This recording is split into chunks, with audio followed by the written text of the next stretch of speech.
अगर उसने दर्श को सिंघानिया परिवार में वापस जाने दिया तो वो निश्चित रूप से बदला लेने का रास्ता खोज लेगा। हालांकि अविनाश को शिवम का समर्थन प्राप्त था, इसलिए वो सिंघानिया परिवार से नहीं डरता था। वो इस परिवार को आसमान से जमीन पर गिराना चाहता था और दर्श को असहाय कर देना चाहता था, ताकि वो उसे धीरे धीरे प्रताड़ित कर सके। इसलिए उसे अभी छोड़ना होगा, क्योंकि अभी मार दिया तो ये एक आसान मौत नहीं हो जाएगी। जरूर, अविनाश ने एक चंचल अभिव्यक्ति के साथ कहा।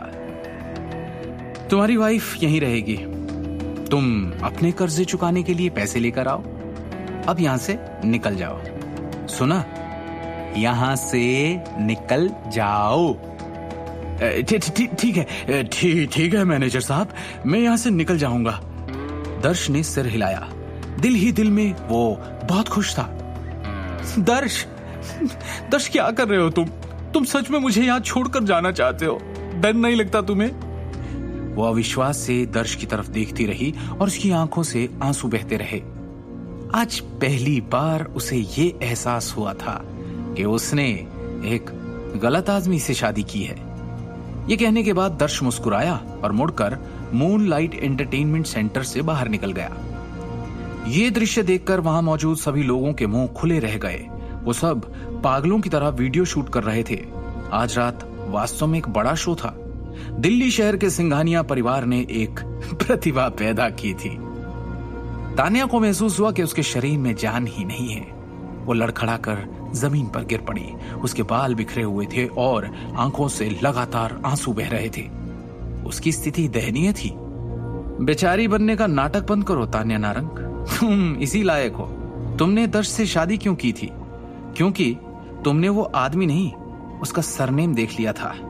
उसके पैसों के अलावा कुछ नहीं सोचा था तुमने। गलत बोल रहा हूं मैं? अविनाश ने कहा। ऐसे रिश्ते से और क्या उम्मीद की थी तुमने? अब भुगतो। ये कहने के बाद अविनाश अपने हाथों को अपनी पीठ के पीछे रखकर धीरे धीरे लिफ्ट में चला गया। मोहसिन ने भी भावहीन चेहरे के साथ अपना हाथ लहराया। कुछ सिक्योरिटी गार्ड्स ने तान्या के उठने में मदद की और उसे चाय के लिए चौथी मंजिल पर रेस्टोरेंट में ले गए। दूसरी ओर शो देखने के बाद शिवम बाहर आकर अपनी कार की पिछली सीट पर बैठ गया। जगनपुरी ड्राइव करके उसे रेन फॉरेस्ट विला ले आया। विला के प्रवेश द्वार पर पहुंचकर जगनपुरी बाहर निकला और धीरे से शिवम के लिए दरवाजा खोला। शिवम शांति से निकलकर बाहर चला आया। थोड़ी दूरी पर एक बर्फ से सफेद पोशाक पहने एक खूबसूरत महिला खड़ी थी और उसे आश्चर्य से देख रही थी। शिवम ने उसे देखते हुए जगन से कहा, तुम जा सकते हो पुरी। जी। जगन वापस ड्राइवर की सीट पर बैठ गया और वहां से निकल गया। दृष्टि, तुम इतनी जल्दी आ गई?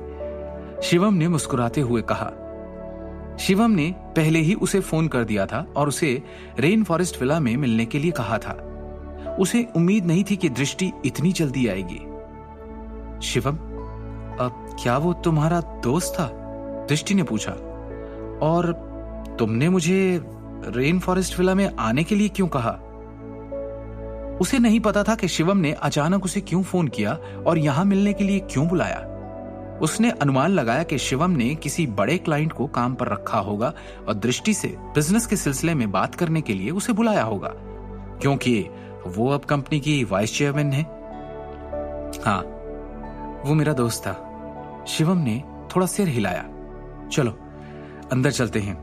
तुम घर पर एक नजर डाल लो और अपनी पसंद का बेडरूम चूज कर लो। शिवम ने मुस्कुराते हुए कहा। क्या? घर पर नजर डालूं, बेडरूम चूज कर लूं? दृष्टि चौंक गई और उसने शिवम पर अपनी नजरें घुमाई। मेरे साथ इस तरह का मजाक मत करो। अगर तुम्हें यही करना है तो मैं तुमसे मिलने नहीं आऊंगी।